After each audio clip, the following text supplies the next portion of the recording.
ریاست. تو ہم نے اس کو بیس کیا تھا اس کے اوپر. ہماری جو آبجیکٹو ریزولوشن ہے, جو قرارداد پاکستان ہے, وہ سب اسی کے اوپر بیس ہے, مدینہ کی ریاست کے اوپر. مثالی اسلامی فلاحی ریاست. دنیا کے ملکوں میں پہلے بھی کہہ بیٹھا ہوں, خوشیاں بنی مسلمانوں کے اندر کہ ایک ایسی ریاست بن رہی ہے جو کہ اسلام کے نام پہ ہے, کیونکہ کوئی اور ریاست اسلام کے نام پہ نہیں بنی سوائے پاکستان کے. تو میں جو ویژن ہے وہ صرف پہلے آپ کو 2-3 جملوں میں ہی بتا دوں کہ جو بنیاد رکھی جاتی ہے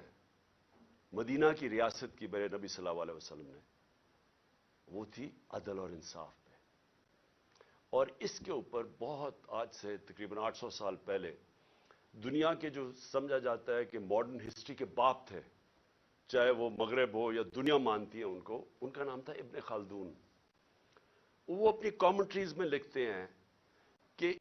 اگر اسٹیٹ کے اوپر وہ اپنا سارا تجزیہ نکالتے ہیں کہ اگر ایک ریاست کے اندر عدل اور انصاف نہ ہو,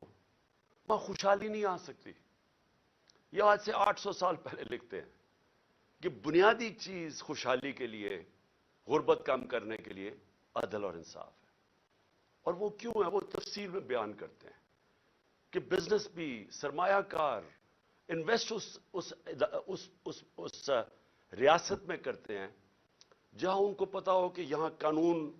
مکمل طور پہ ان کی حفاظت کرے گا, کوئی طاقتور آ کے ان کی زمین پہ, ان کے کاروبار پہ قبضہ نہیں کرے گا, جو وہاں کا ٹیکس کا نظام ہوگا وہ منصفانہ ہوگا.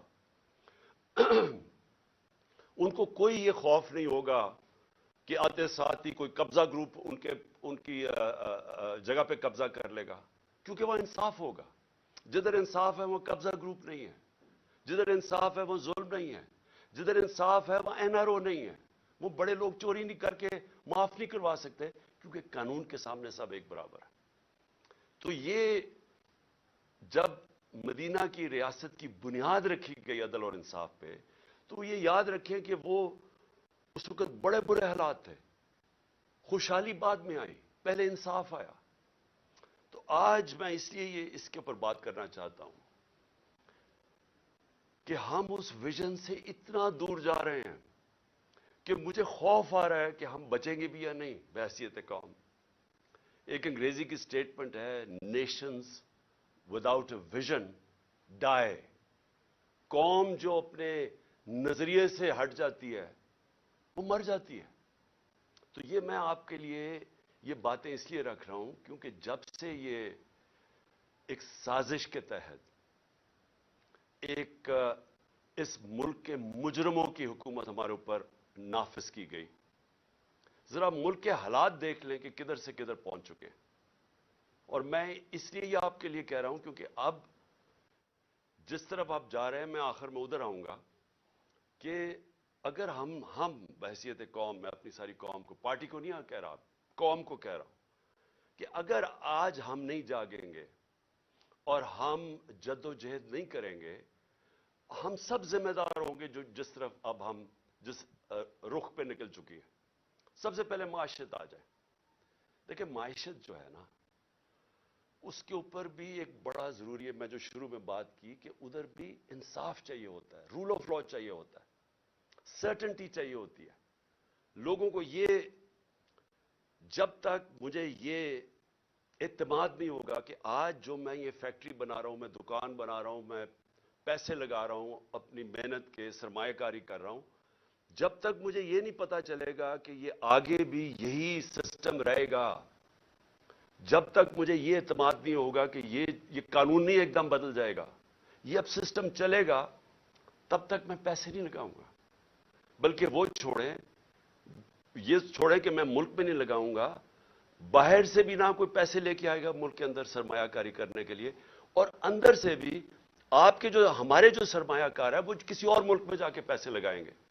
اب دبئی میں جا کے کبھی پوچھیں, پاکستانی بزنس مین وہاں کتنے کارخانے بھی چلا رہے ہیں, بزنس بھی چلا رہے ہیں, ان سے پوچھے تو صحیح کہ جب آپ کا ملک ہے آپ نے پاکستان میں کیوں نہیں پیسہ انویسٹ کیا, آپ کیوں دبئی میں جا کے پیسہ لگا رہے ہیں, اور ملیشیا میں بھی یہی ہے. تو وہ سب سے پہلی بات کہیں گے کہ یہاں ہمیں اعتماد ہے ان کے قانون کے اوپر، ہمیں یہاں رول آف لا نظر آتا ہے، اس لیے ہمیں اعتماد ہے کہ جو ہماری انویسٹمنٹ ہے، جو سرمایہ کاری ہے، ان کا قانون اس کی حفاظت کرے گا، اس لیے لوگ انویسٹ کرتے ہیں۔ اور ہماری جو سب سے بڑی طاقت ہے اوورسیز پاکستانی، جن 1 crore overseas Pakistani, 10 million overseas Pakistani ہیں، آپ یہ سمجھ جائیں کہ اگر ان میں سے میں پھر سے ایک فگر دیتا ہوں، 20 لاکھ بھی 15 سے 20 لاکھ پاکستان میں سرمایہ کاری کرنی شروع کر دیں تو ہمیں کوئی کسی کے سامنے ہاتھ پھیلانے کی ضرورت نہیں پڑے گی۔ لیکن وہ کیوں نہیں آتے یہاں؟ کیونکہ ان کو اعتماد ہی نہیں ہمارے انصاف کے نظام میں،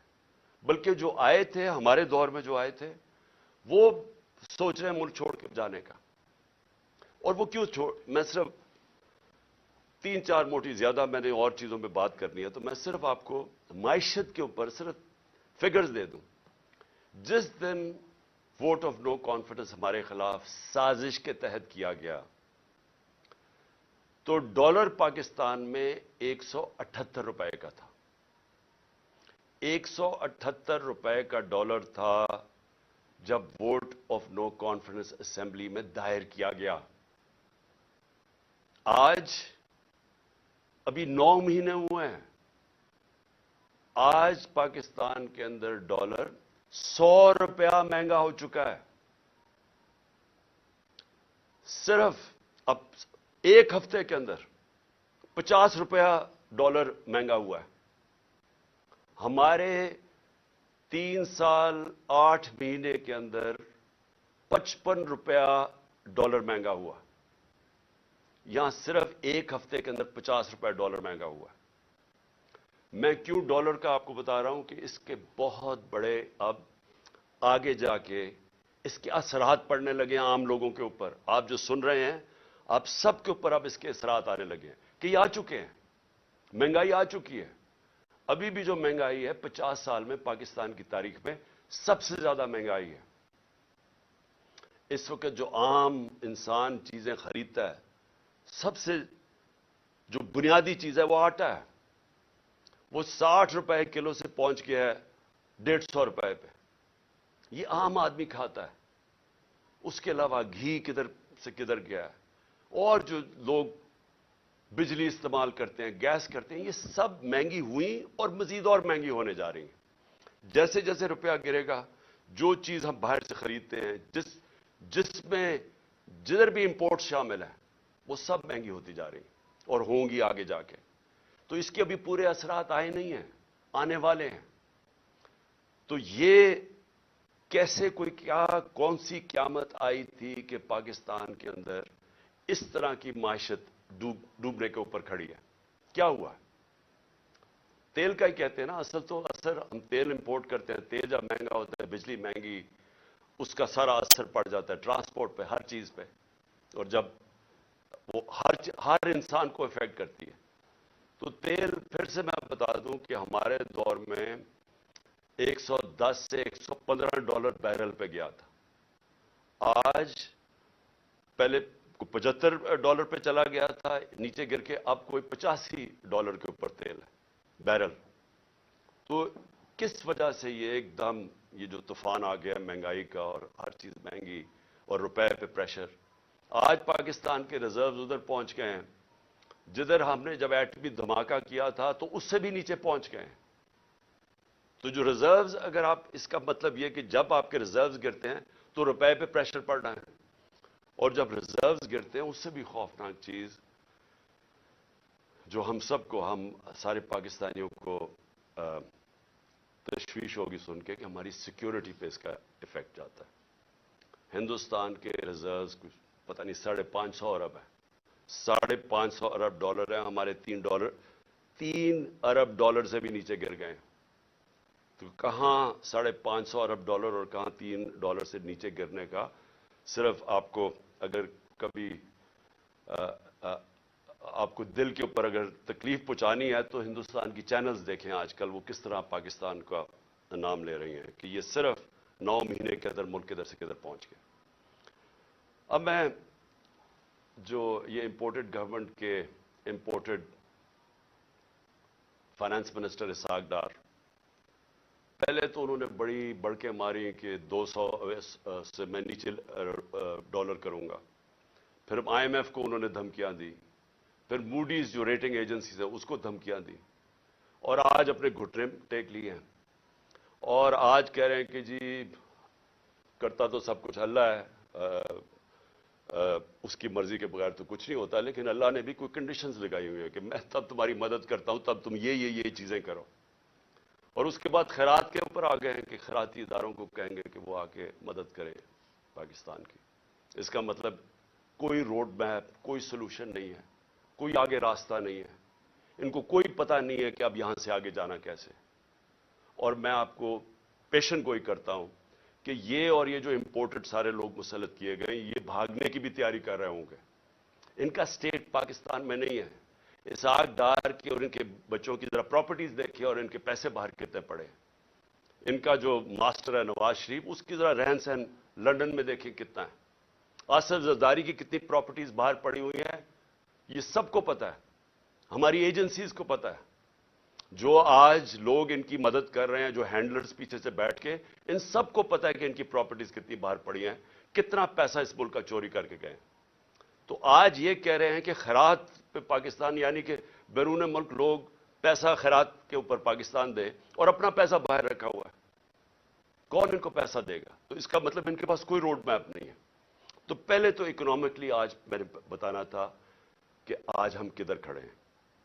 اس کے بعد دوسری چیز آ جائے جو میں نے شروع کی تھی بات، انصاف اور رول آف لا کی۔ جو آج ہمارے بنیادی حقوق، فنڈامنٹل رائٹس، جس طرح ان کو مسترد کیا گیا،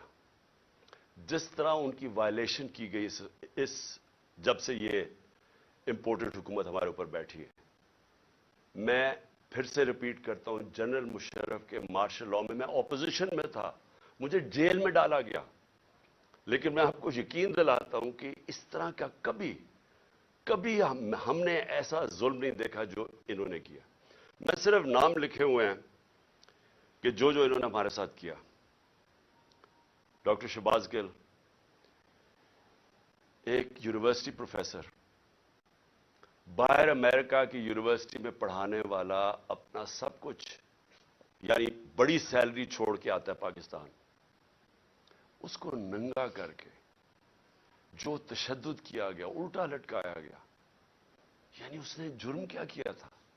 کوئی ہمیں بتائے جرم کیا کیا تھا اس نے؟ اور مجھے افسوس سے کہنا پڑتا ہے کہ ہمارے انصاف کے نظام نے اس کے فنڈامنٹل رائٹس کی حفاظت نہیں کی، اس کے اوپر مزید اور کیسز کر دیے گئے، کبھی وہ کراچی جا رہا ہے تو کبھی بلوچستان میں کیسز کر رہے ہیں، تو کوئی یعنی کدھر گئے ہمارے فنڈامنٹل رائٹس؟ کون سے ملک کے اندر جو اپنے آپ کو جمہوریت کہتا ہے وہاں لوگوں سے ایسے ہوتا ہے جو اس سے ہوا؟ ابھی تک وہ ریکور نہیں کیا شہباز گل، ابھی تک جس طرح اس کے اوپر تشدد کیا گیا، ابھی تک اس کا اثرات اس کے اوپر ہے، کوئی اس کو انصاف ملنے کی آس پاس سے کوئی نظر نہیں آ رہا، بلکہ ابھی بھی کیسز بھوگت رہا ہے وہ۔ اور ایک آدمی جو ملک کی مدد کرنے آیا تھا، اپنی سے بڑا آئیڈیلزم لے کے آیا تھا، وہ پیسے خرچ کر رہے وکیلوں کے اوپر، اپنے کیسز کے اوپر۔ میں اس کی اس لیے مثال دے رہا ہوں کیونکہ شاید ملک کے غدار ہوں، کوئی دہشت گرد ہوں، تو شاید ان کو تو ایسے ٹریٹ کرتے ہوں، لیکن ایک پولیٹیکل آدمی، ایک سٹیٹمنٹ کے اوپر اس کے اوپر یہ ظلم کیا گیا۔ پھر جو اے آر وائی کا جو اس وقت جو ٹی وی چینل کا اس بیچارے کا جو نیوز ایڈیٹر ہے، اس کو کوئی کام ہی نہیں تھا، اس کو رات کے 3 بجے اٹھا کے لے گئے۔ مجھے ایک نہیں سمجھ آتی کہ یہ رات کے 3 بجے کیوں اٹھانے آتے ہیں؟ کیوں یہ کیا ایک مہذب معاشرے میں وارنٹ نکلتی ہے، آپ گھر پہ جا کے وارنٹ ڈیلیور کریں اور آپ اٹھا لیں ان کو،